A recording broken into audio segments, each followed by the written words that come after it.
नमो भगवते वासुदेवाय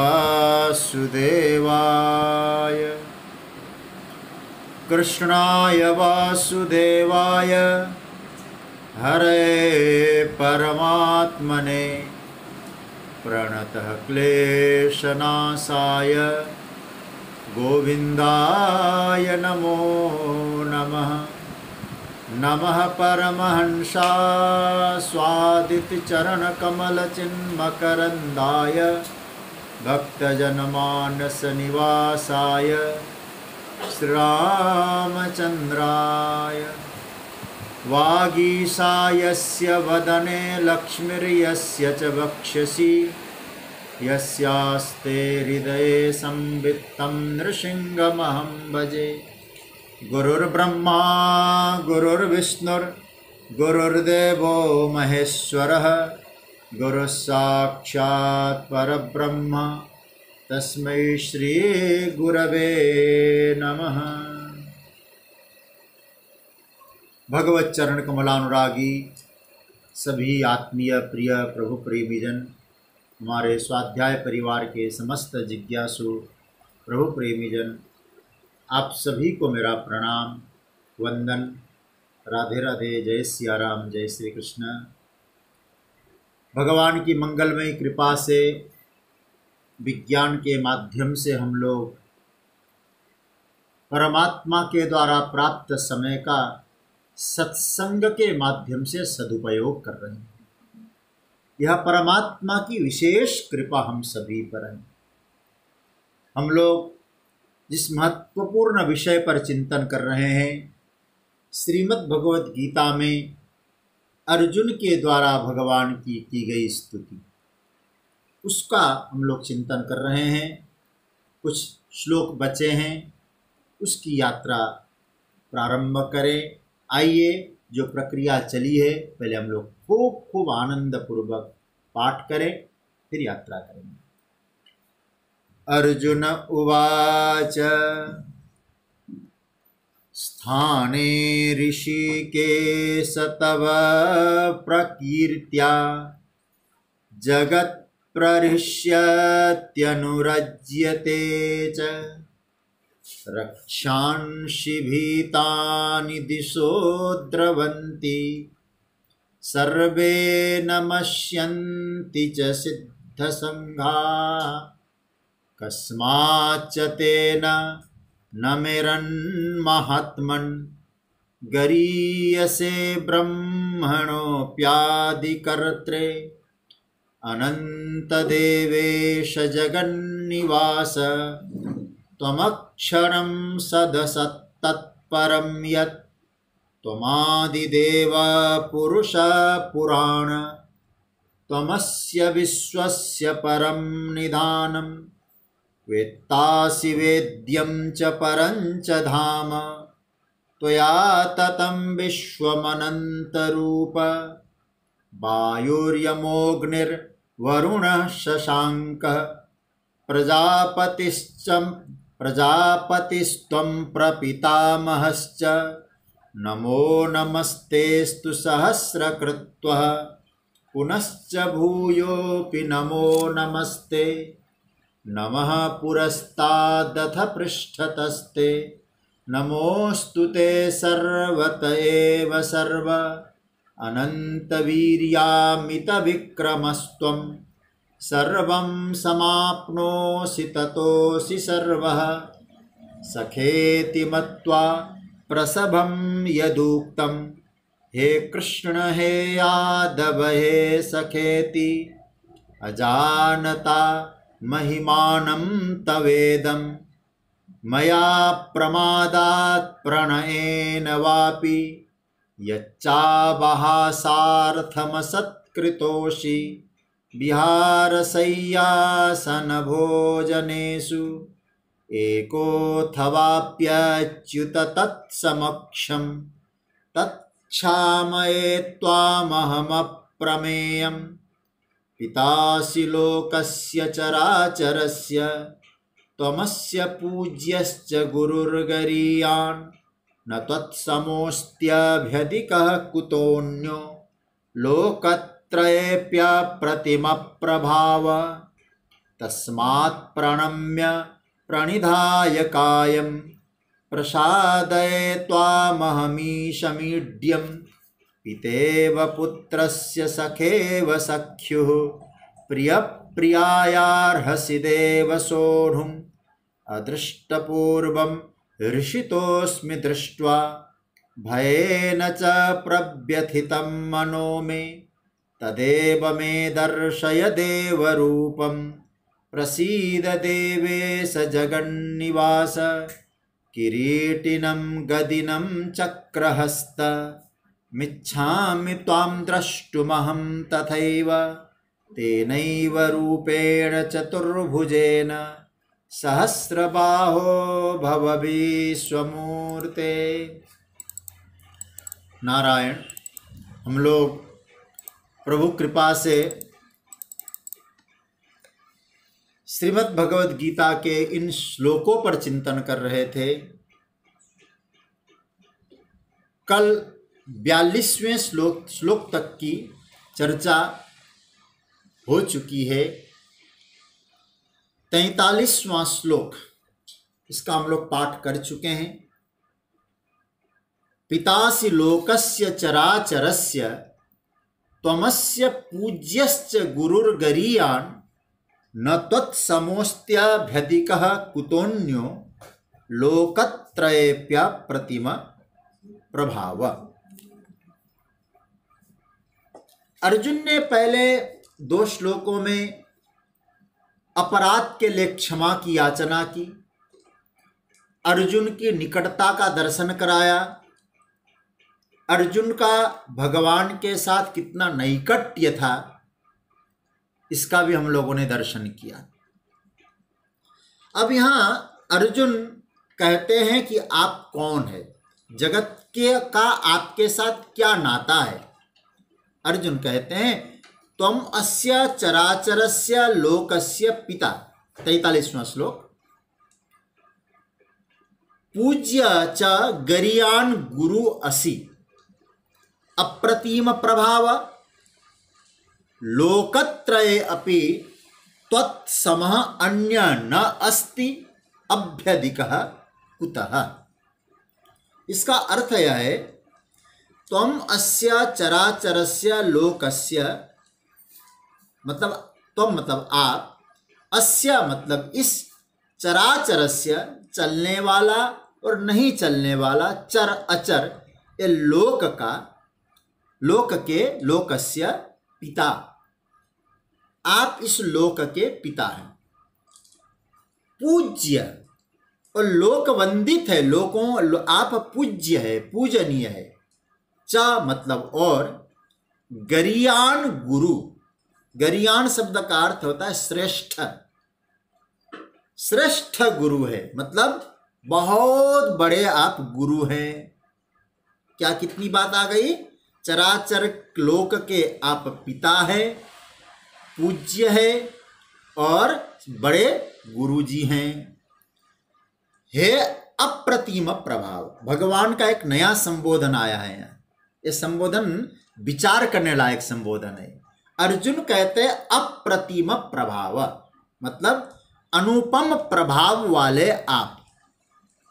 हे अनुपम प्रभाव वाले, लोकत्रय अपि, तीनों लोकों में भी, अपि शब्द का अर्थ है भी, त्वत्समः अन्य न अस्ति, आपके समान कोई दूसरा नहीं है। अभ्यधिक कुतः, फिर तो महाराज जब समान ही कोई नहीं है, अभ्यधिक आपसे बड़ा हो कैसे सकता है। अब हम लोग, ये तो अर्थ हो गया, थोड़ा सा हम लोग चिंतन करें। पहला एक बड़ा प्यारा संबोधन आया है भगवान के लेकर, अप्रतिम प्रभाव, जिनके प्रभाव की कोई तुलना कर ही नहीं सकता, तुलना कर नहीं, किया नहीं जा सकता, मतलब अतुलनीय प्रभाव है जिनका। मतलब अप्रतिम शब्द का अर्थ किया, आपके प्रभाव की कोई प्रतिमा बन ही नहीं सकती। क्योंकि प्रतिमा जब बन जाए एक सीमित दायरा हो जाए, लेकिन और आपका जो प्रभाव है वो सीमित दायरे में रहने वाला प्रभाव नहीं है, इसलिए अप्रतिम प्रभाव।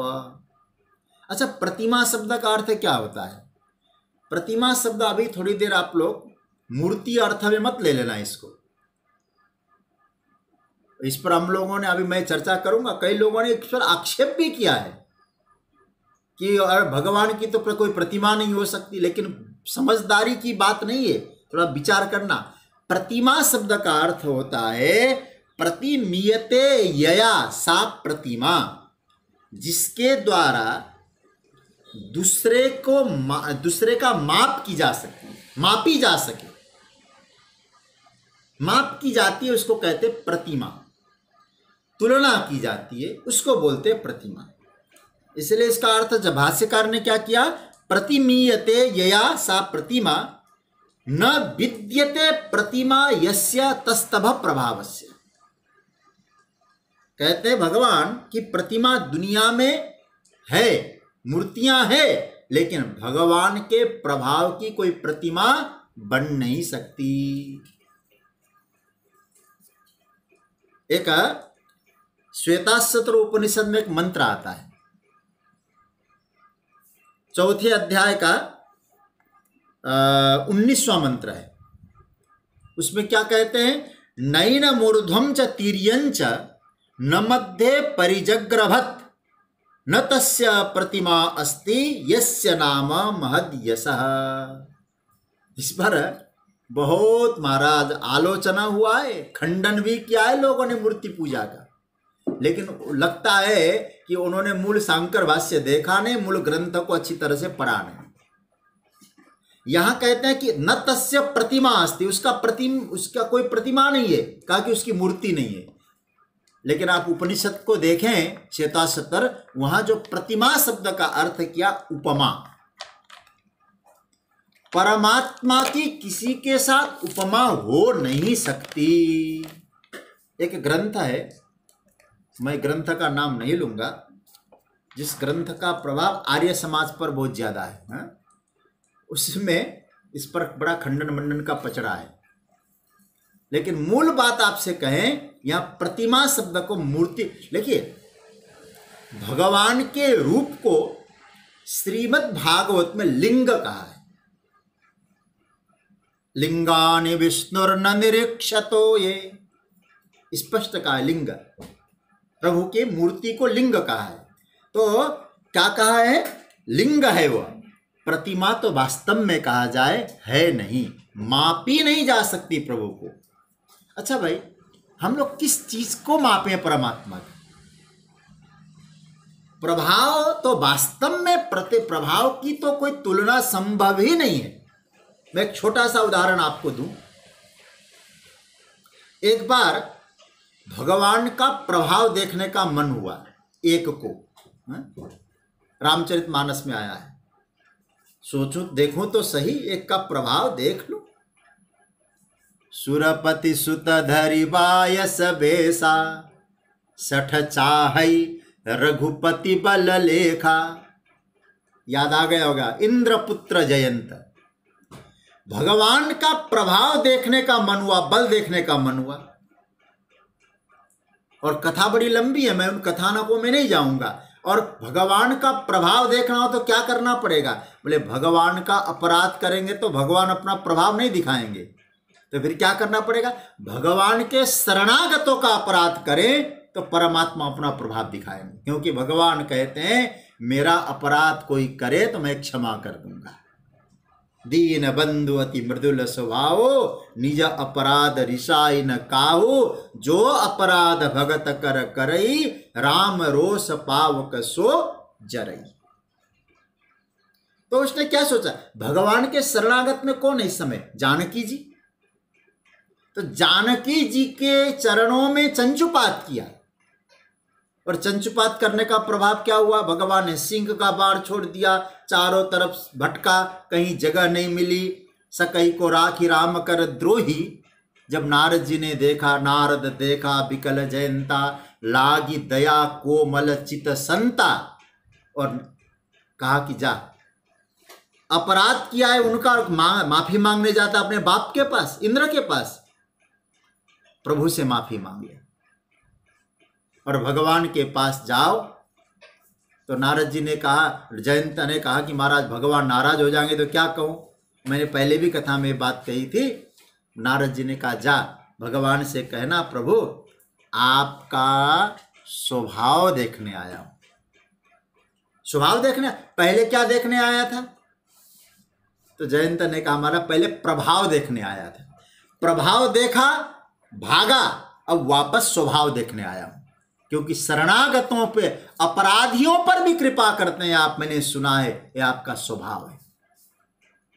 प्रभाव देखने के लिए भागा था, स्वभाव देखने के लिए आया हूं। भगवान के पास गया और पूछा प्रभु ने क्या देखना था? बोले क्या देखने आए थे? बोले प्रभाव। बल देखा?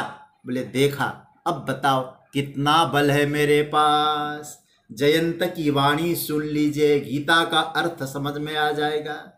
क्या जयंत कहते हैं?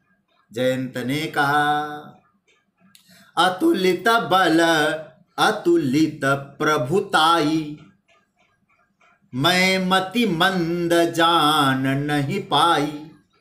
अब आप जरा यहां सोचिएगा, भगवान का बल कैसा है? अतुलित, तुलित बल नहीं है, अतुलित बल है, जिसके बल की तुलना न की जा सके। और भगवान का प्रभाव कैसा है?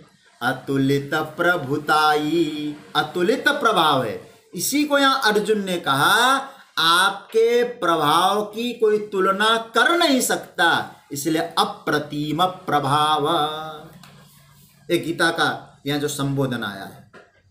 अब कोई व्यक्ति कहे कि भगवान का अप्रतिम प्रभाव है, इतना प्रभाव है, बोले हाँ उनसे हम तो जान सकते, मैं तो केवल इतना कहूंगा भगवान ने अपने बल के कितने अंश से गिरिराज जी को उठाया होगा। कभी आप सोचिएगा, जिस रावण को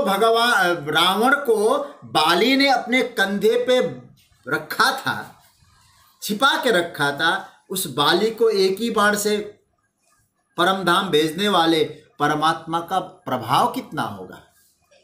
इसलिए अर्जुन कहते आप कौन हैं? प्रभु समझ में आ गया, आपके प्रभाव की तुलना नहीं हो सकती, इसलिए आप कौन हैं? इस श्लोक में प्रभु के लिए संबोधन है अप्रतिम प्रभाव। तो हम लोग भगवान से क्या कहेंगे? हे अप्रतिम प्रभाव।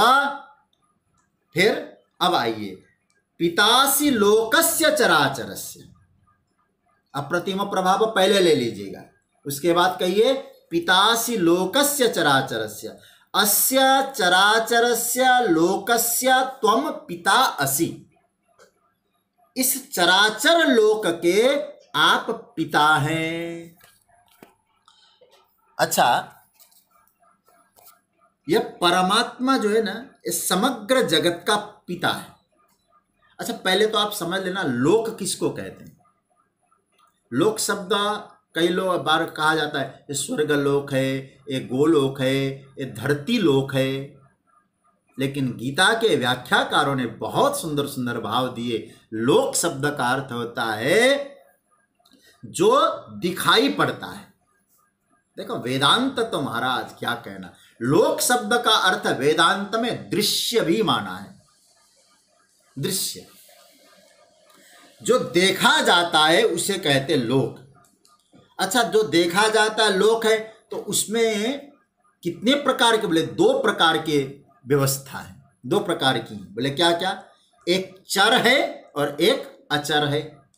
इसलिए पितासी लोकस्य चर अचरस्य, चरस्य च अचरस्य च चराचरस्य, ऐसा अर्थ करना पड़ेगा।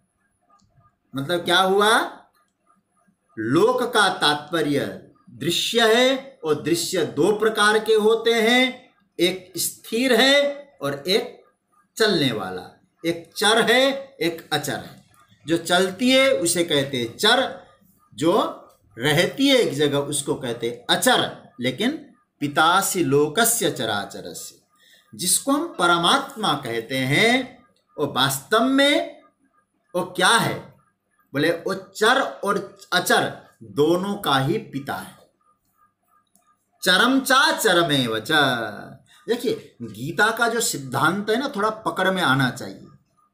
गीता में जहां ब्रह्म तत्व का प्रतिपादन हुआ है, निरूपण हुआ है, उस निरूपण प्रक्रिया में चर और अचर दोनों को ही परमात्मा का स्वरूप माना है। आप लोग थोड़ा गंभीर चिंतन भी सुन लें।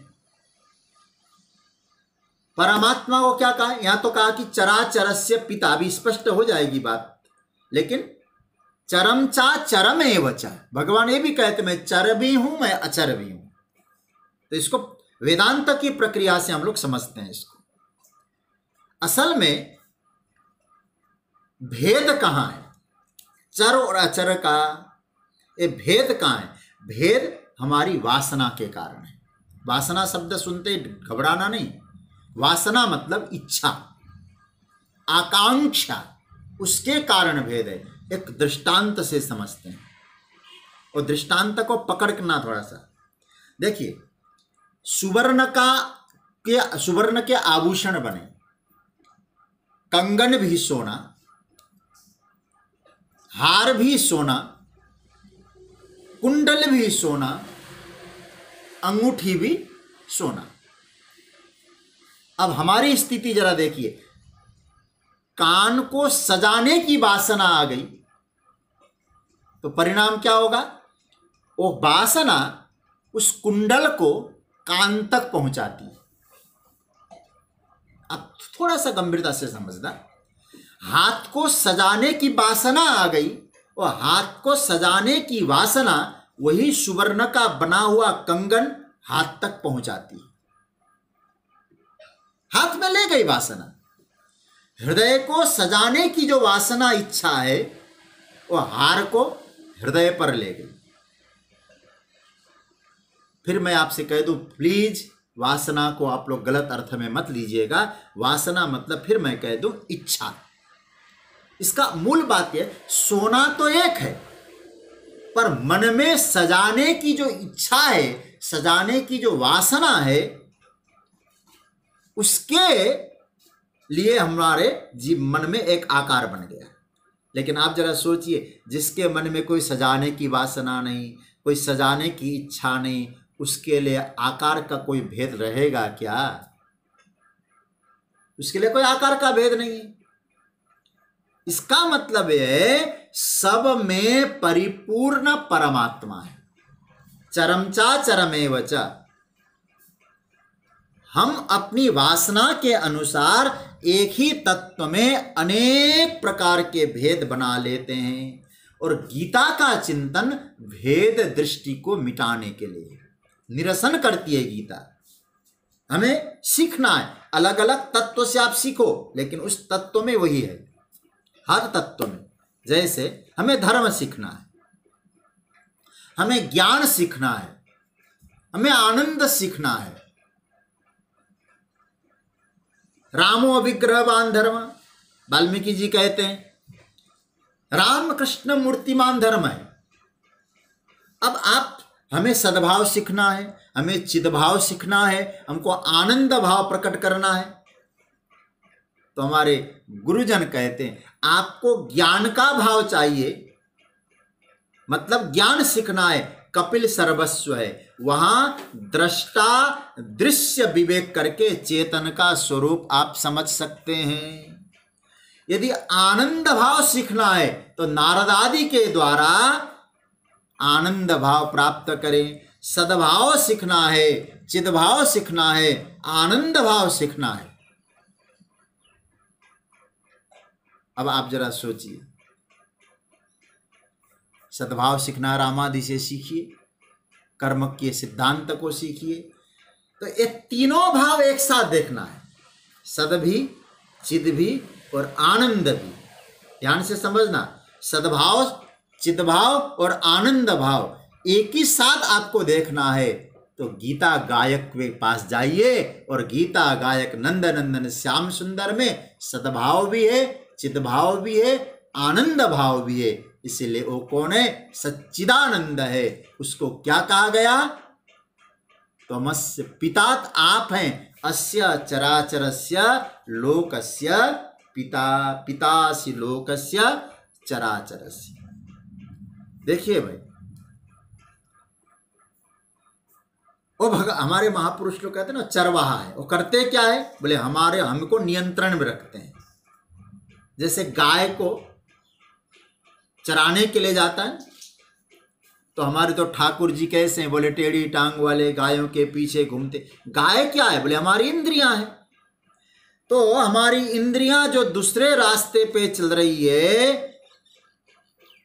वो जा रही है, गच्छन्ति, ये सब चलती फिरती रहती है। उनको एक सूत्र में बांधकर वो जो चरवाहा है वो गोप है, और वो गोपों का जो सखा है वो साक्षात परमेश्वर परमात्मा सच्चिदानंद स्वरूप है, ब्रह्म है। उसी ब्रह्म को क्या कहा गया है, अर्जुन कहते हैं महाराज, वो इंद्रियों को नियंत्रण करने वाले ज्ञानियों के दृष्टि से जिसमें अभेद संबंध है, वो कौन है, पितासि लोकस्य चराचरस्य, सारे जगत का वो पिता है।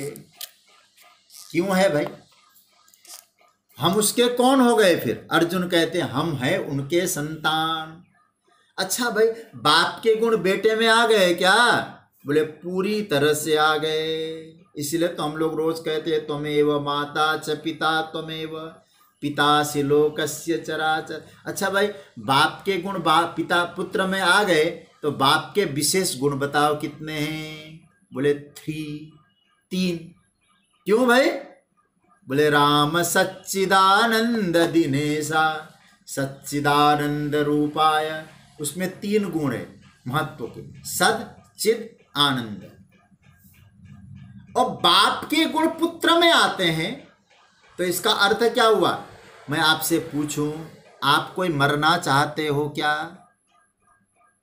कोई मरना नहीं चाहता। हम चाहे किसी भी अवस्था में मरना नहीं चाहते हैं, इसका मतलब है सत है हम। सत का मतलब रहने की इच्छा।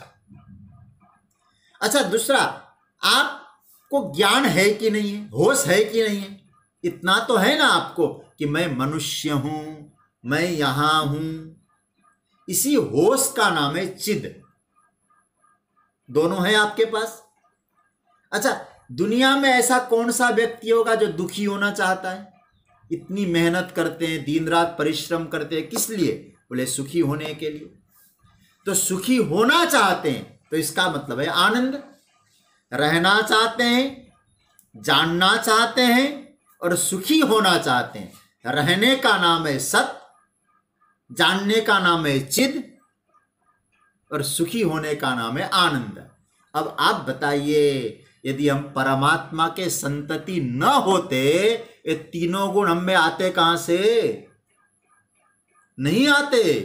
नहीं आने का मतलब ही है कि हम उनके संतान नहीं होते, लेकिन तीनों गुण हम में हैं, इसलिए हम कौन है? वो सच्चिदानंद परमात्मा के संतान है। अर्जुन कहते हैं पितासि लोकस्य चराचरस्य।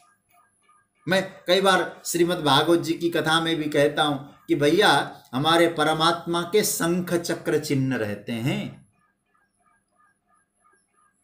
और जैसे किसी को मोहर मार दिया जाता है ना, बोले शंख है चक्र है, तो परमात्मा ने जब हमको भेजा, मोहर मार के भेजा। इसलिए हाथ की उंगलियों के अग्रभाग में देखना, किसी का शंख चिन्ह मिलेगा, किसी का चक्र चिन्ह मिलेगा। क्यों मिलेगा?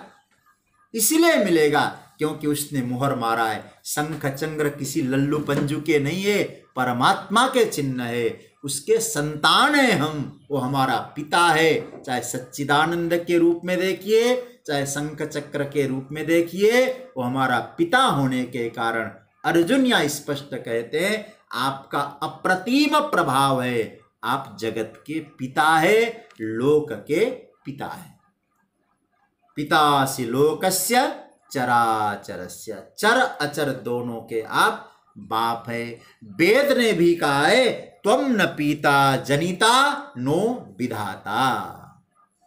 अच्छा भाई, केवल पिता है क्या? बोले नहीं। अब आगे बढ़िए इस श्लोक में, त्वमस्य पूज्यश्च गुरोर्गरीयान् ये तो समझ में आ गया होगा, आप लोक के पिता हैं। दूसरा कहते हैं संपूर्ण जगत के आप पिता ही नहीं, आप पूजनीय भी है, हर जगह आप पूज्य है। ये कौन कह रहा है? अर्जुन। देखो, कोई कहाँ पूजा जाता है, कोई कहाँ पूजा जाता है। अर्जुन कहते हैं मैंने तो प्रत्यक्ष देखा है आपकी पूजा को। कहाँ देखा है? आपको थोड़ी बात श्रीमद् भागवत महाभारत की बात मिला के कह दूं। जब युधिष्ठिर जी का राजसूय यज्ञ हुआ इंद्रप्रस्थ में, ये चर्चा आई कि वहां किसका अग्र पूजन होगा पहले। उसमें प्रस्ताव रखने वाला कौन था और समर्थन करने वाला कौन था? प्रस्ताव रखने वाले सहदेव थे। सहदेव ने प्रस्ताव रखा कि अग्र अरिहति यच्युतः श्रेष्ठ, परमात्मा श्री कृष्ण ही अग्र पूजा के यहां लायक हैं। और भीष्म जी इतने गदगद हो गए, हाथ खड़े करके उन्होंने समर्थन किया। सारा जगत श्री कृष्ण के बस में है, वो पूजनीय है। श्रीमद् भागवत में एक बड़ा प्यारा श्लोक है, मैं आपको सुना देता हूँ। श्लोक बहुत अच्छा भी लगेगा आपको। और यह है श्लोक श्रीमद् भागवत के प्रथम स्कंद के 9वें अध्याय, जो भीष्म जी स्तुति करते हैं। उस स्तुति में क्या कहते हैं?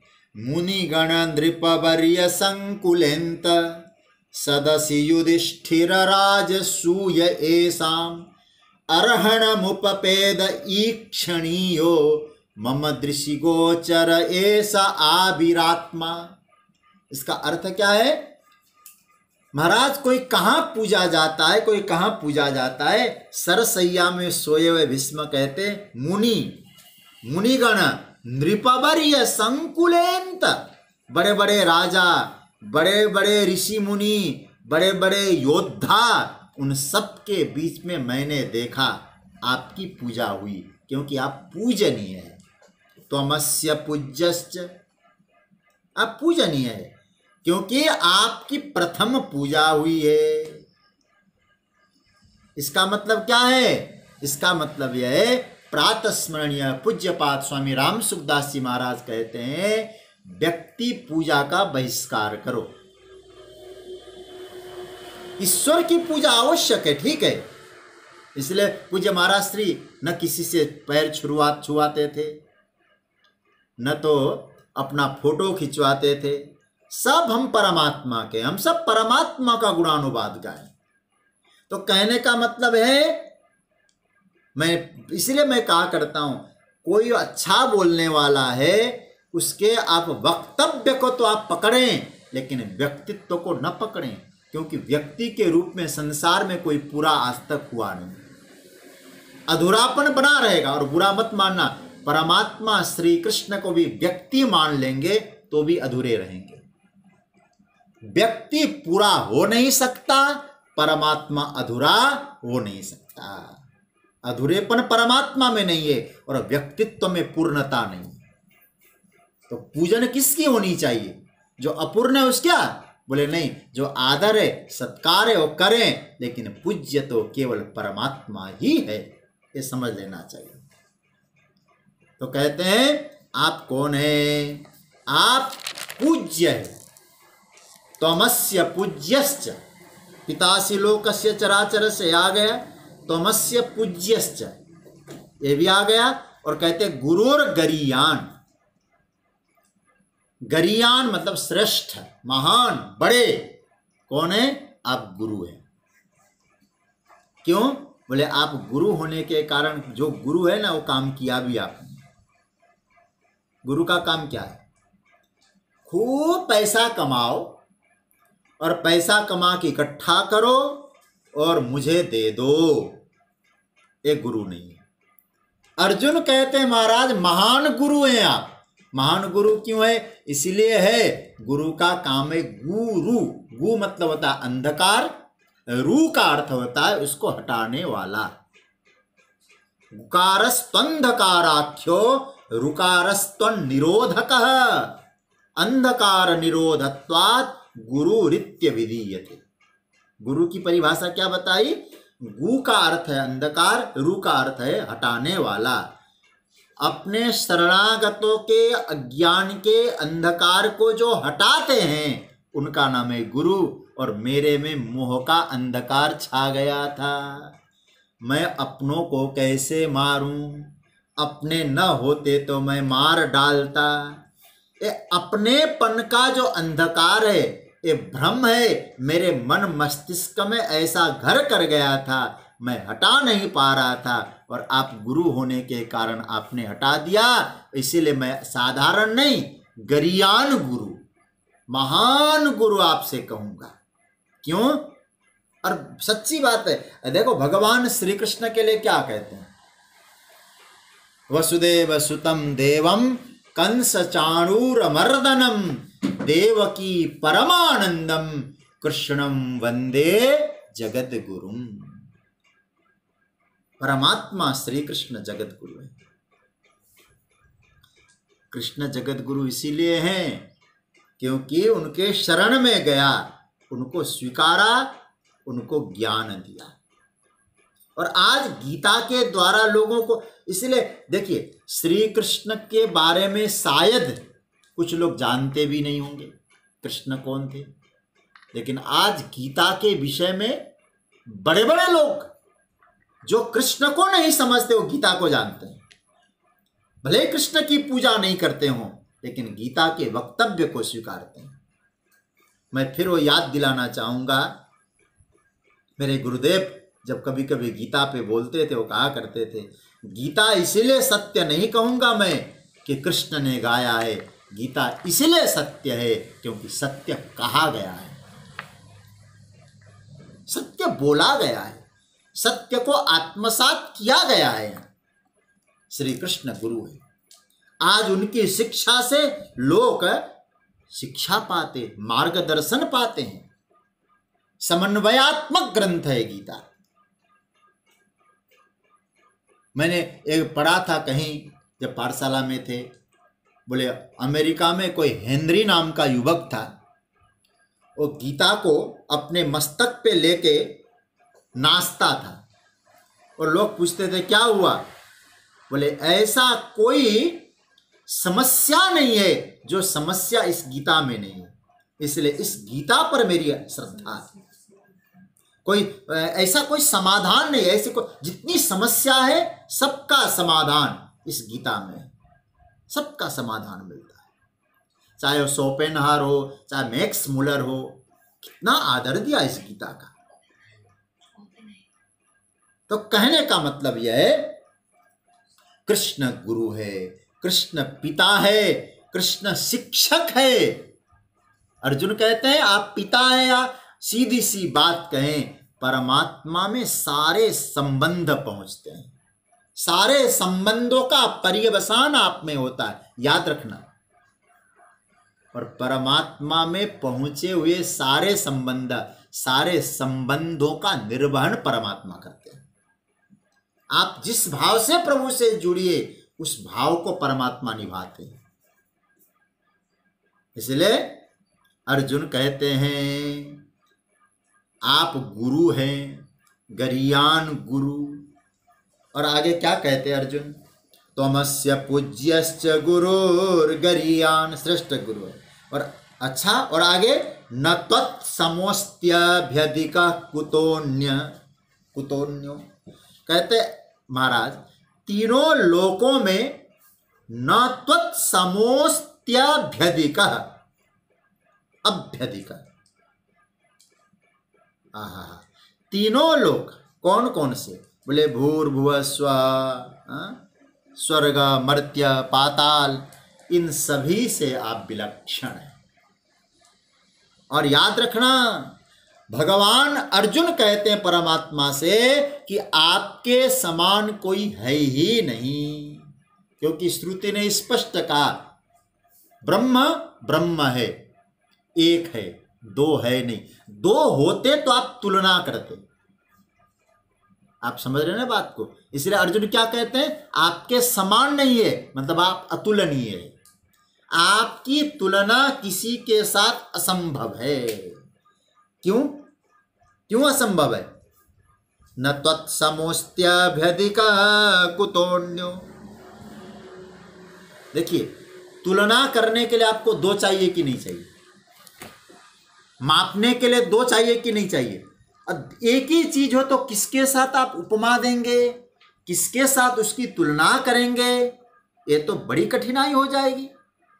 भाष्य में बहुत बढ़िया बात आई है, और जब मैं देखने लगा शांकर भाष्य, इतना बढ़िया सूत्र दे दिया है, और मुझे लगता है सूत्र समझने जैसा है।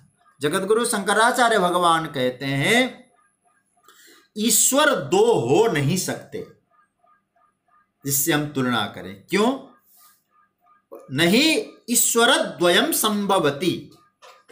कैसे? बोले एक राज्य में जब दो राजा नहीं हो सकते, संपूर्ण ब्रह्मांड में दो ईश्वर कैसे होंगे? इसलिए आपके समान दूसरा कोई नहीं है। अर्जुन की वाणी, इसको भाष्य में देखिए क्या कहते हैं, व्यवहारानुपपत्ते अनेक ईश्वरत्वे। जहां ईश्वर अनेक होता है वहां व्यवहार ठीक होता ही नहीं। और परमात्मा तो जगन नियंत्रक है, उनको व्यवहार करना है, तो फिर दो ईश्वर कैसे होंगे? अच्छा, एक छोटा सा विचार करें। ईश्वर मतलब मालिक। जहां दो ईश्वर हो गए, वो चाहे परिवार हो, उस परिवार में दो ईश्वर हो गए, संस्था में दो ईश्वर हो गए, समाज में दो ईश्वर हो गए, ये अनेकेश्वर जो वाद है वो पनपने जब लगेगा, आप जरा सोचिए किस ईश्वर की मानेगा वो सेवक? फिर निर्णय कौन करेगा अनेक ईश्वर हो जाएंगे तो? एक ने निर्णय किया, कोई दूसरा, दूसरे ने कोई दूसरा निर्णय किया, तीसरे ने तीसरे प्रकार का निर्णय किया, क्योंकि सभी ईश्वर है। कैसे चलेगा? तो शंकराचार्य भगवान कहते लोक में भी नहीं चलता दो ईश्वर होने पर, तो व्यवहारानुपपत्ते, मतलब एक ईश्वर ही व्यवहार को सिद्ध करता है। अतः आप कौन है? आप हैं। न तत्समोस्त्यभ्यधिकः। महाराज, आपसे कोई बड़ा नहीं हो सकता, आपके समान कोई नहीं है, तो आपसे बड़ा कौन होगा? तो इसका मतलब प्रश्न उठता है ना, अच्छा तो आपके समान नहीं है तो उनसे बड़ा तो होगा। अर्जुन ने स्पष्ट कह दिया उनसे बड़ा तो कोई है ही नहीं, क्योंकि सबसे बड़े हैं, इसलिए पहले कह दिया गरियान, सबसे महान। तो इसका मतलब इस श्लोक का अर्थ आ गया होगा। कहते हैं पितासि लोकस्य चराचरस्य त्वमस्य पूज्यश्च गुरुर्गरीयान न त्वत्समोस्त। आपके समान कोई नहीं है, अभ्यधिक, आपसे बड़ा भी कोई नहीं है। कौन दूसरा होगा बड़ा? न तत्समोस्त्यभ्यधिक कुतोन्य लोकत्रये। आपके तीनों लोकों में अप्रतिम प्रभाव है। हे अप्रतिम प्रभाव वाले प्रभु, आपको मेरा नमस्कार है। ये श्लोक है। अब आइए एक श्लोक और देख लेते हैं। अब सब पिता वही है, गुरु वही है, ईश्वर वही है, तो अर्जुन से पूछा तू करेगा क्या? अर्जुन ने कहा महाराज जो करना है मुझे, अब मैं कह रहा हूं। 44वें श्लोक में अर्जुन ने कहा मैं क्या कर रहा हूं। अब क्या कर रहे हैं अर्जुन? देखिए, मैं बोलूं फिर आप लोग बोलिएगा। इस श्लोक का पाठ करते हैं। तस्मात् प्रणम्य प्रणिधाय कायम् प्रसादये त्वामहमीशमीड्यम्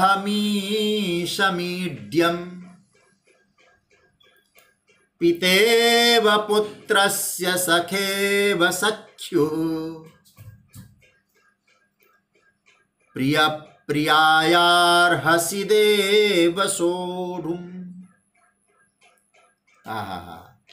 तस्मात् कायं प्रणिधाय ईड्यम् ईस्त्वाम् ईशं प्रणम्य अहं प्रसादये पुत्रस्य पिता इव सख्यु सखा इव प्रिया प्रिय देव सोढ़ुम अर्हसी। इसका अर्थ देखना। तस्मात्, तस्मात् का मतलब इसीलिए, देयरफॉर कायम प्रणिधाय, शरीर को चरणों में निवेदित करके, लेट करके, क्या कर रहे हैं तुम? अर्जुन कहते प्रणम्य।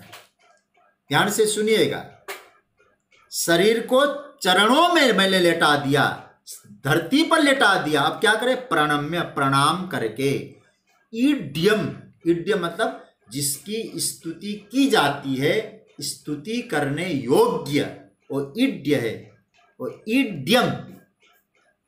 नौमिड्यम भागवत में भी आया है, नौमिड्यते भवते ब्रवपुषे।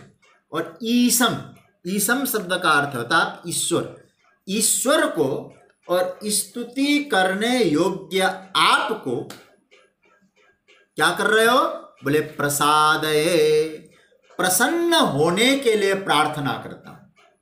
आप स्तुति करने योग्य है और मैं आपके चरणों में प्रणाम करके निवेदन ये करता हूं, सरकार आप प्रसन्न हो जाइए। यहां अर्जुन ने एक संबोधन और दिया प्रभु के लिए, देव। देव मतलब हे देव, जिसमें दिव्यता है। हे देव, आप निश्चित रूप से बुरा नहीं मानने वाले, मैंने वंदन किया, अब क्षमा कर दीजिए। कैसे? तो कहते हैं आप सब कुछ सहन करते हैं। कैसे सहन करते हैं? 3 उदाहरण दिए अर्जुन ने, इसको थोड़ा समझना पड़ेगा। कौन कौन से? पिता इव पुत्रस्य, जैसे पिता पुत्र के, सखा इव सख्यु, जैसे मित्र मित्र के, और प्रिय इव प्रियाया, प्रियतमा पत्नी, जैसे अपमान सहन करते हैं वैसे ही मेरे अपराध को पति पत्नी अथवा प्रेमी प्रेमिका, प्रिय प्रियतम, उन जैसे सोढ़ुम, मेरे अपराध को भी आप सहन करते हैं। सोढ़ुम अर्हसी, सहन करने योग्य हैं। मतलब सीधी सी बात है कि मैं आपके चरण कमलों में वंदन कर रहा हूं, मेरे अपराध को आप क्षमा करिए, सहन कर रहे हैं। जैसे पिता पुत्र के, सखा सखा के, पत्नी पति के, पति पत्नी के अपराध को स्वीकार करे, आप भी हमारे अपराध को बुरा नहीं मानेंगे। यहां अर्जुन तो लेट गए महाराज, बस अब आत्मनिवेदन, शरणागति की पूर्णता देखते जाइए अर्जुन की। वही अर्जुन है ना जो कह रहा था महाराज मेरी बुद्धि को भ्रमित कर रहे हो आप, एक चीज नहीं बोलते, बुद्धिम मोह यसीब में। आज वही अर्जुन कहते बस अब निवेदन, पूर्ण शरणागति, प्रणिधाय कायम, कायम मतलब शरीर, शरीर को नीचे लिटा दिया है महाराज। और बार बार अर्जुन प्रणाम करने लगे, दंडवत प्रणाम कर रहे हैं। प्रभु ने कहा अर्जुन तुम चाहते क्या हो इस तरह से प्रणाम करके?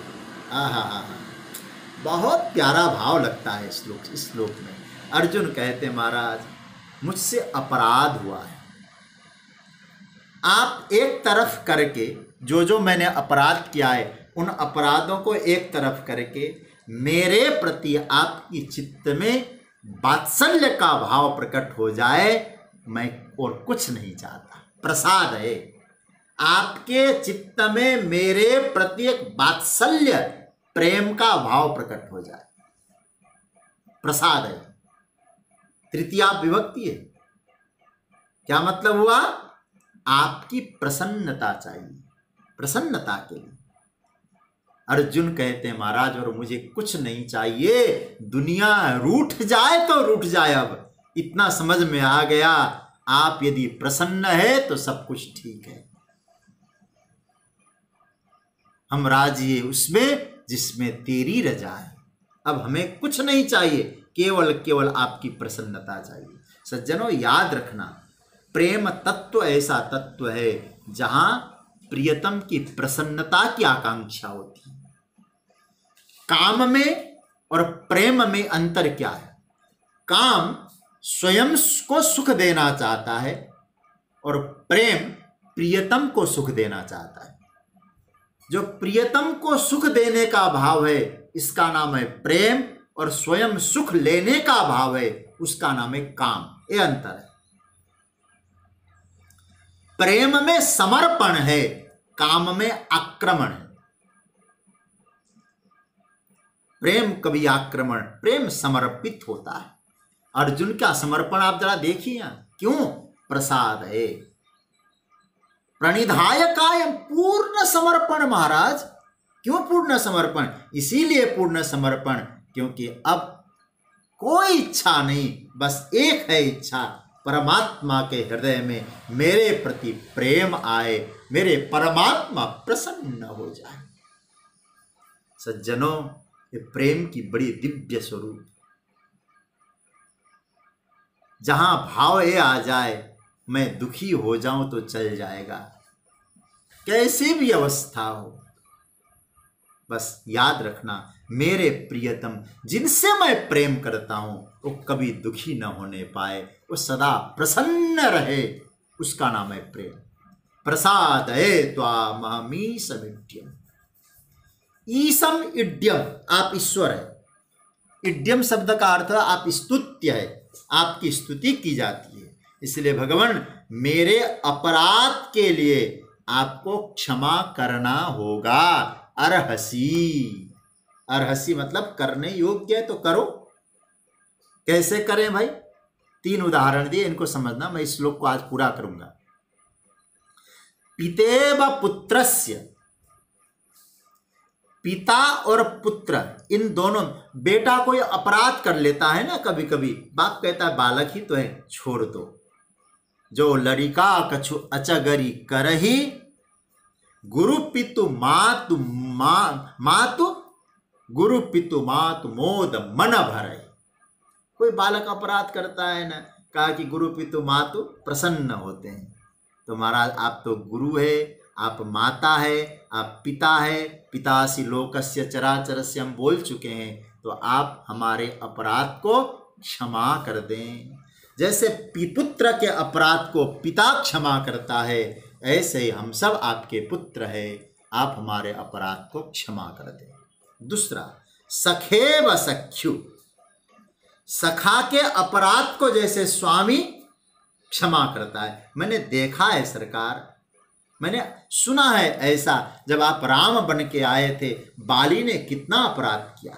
आपको वचन दिया था सीता की खोज करूंगा, और इतना बड़ा उसको आपने राज्य दे दिया किष्किंधा, और आप प्रवर्षण पर्वत पे साधना करने चले गए। बाली ने आपके सुग्रीव को प्रवर्षण पर्वत पे भगवान ने किष्किंधा दे दिया, और परमात्मा स्वयं प्रवर्षण पर्वत पे चले गए। सुग्रीव ने भगवान के कार्य को बुला दिया। सुग्रीव मोहि काज बिसारी, जब बुला दिया तो आप कोई छोटा मोटा अपराध मत समझना सुग्रीव का। तो फिर क्या हुआ? लक्ष्मण जी ने कहा मैं अभी जाऊं, बड़े भैया को आपने ठीक किया तो छोटे भैया को काम कर दूं। भगवान ने कहा नहीं, भय दिखाई ले आवहु तात सखा सुग्रीव। डर दिखा के लाना, मारना नहीं है, क्योंकि तात सखा, आप ये समझना थोड़ा सा, मेरा सखा है। तो सखा रूप में सुग्रीव ने बहुत बड़ा अपराध किया था, फिर भी आपने उसके अपराध को क्षमा कर दिया। तो मैं तो आपका सखा भी हूं। कल मैंने आपसे कहा था ना, अर्जुन सख्य भक्ति का आचार्य। तो क्या मतलब हुआ? सुग्रीव को क्षमा किया, जैसे पुत्र के अपराध को पिता क्षमा करता है, और जैसे प्रियतमा पत्नी के अपराध को पति क्षमा कर देता है। प्रियतमा पत्नी हो, लेकिन ना पत्नी के अपराध को क्षमा, चंडी जैसी पत्नी हो तो क्यों क्षमा करें भाई? लेकिन यहां कहा कि प्रियम प्रियेव। तो क्या मैं इस पर बहुत भाव आ रहे हैं, वृत्रासुर की स्तुति का भी, मैं उस पर विस्तार में नहीं जाऊंगा। क्या कहते हैं यहाँ अर्जुन ने क्या बोला? कहते हैं प्रिय प्रियायार अर्हसी।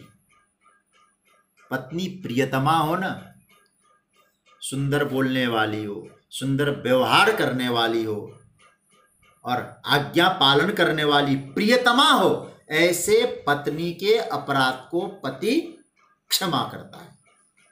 इसलिए प्रियतम शब्द का प्रयोग किया।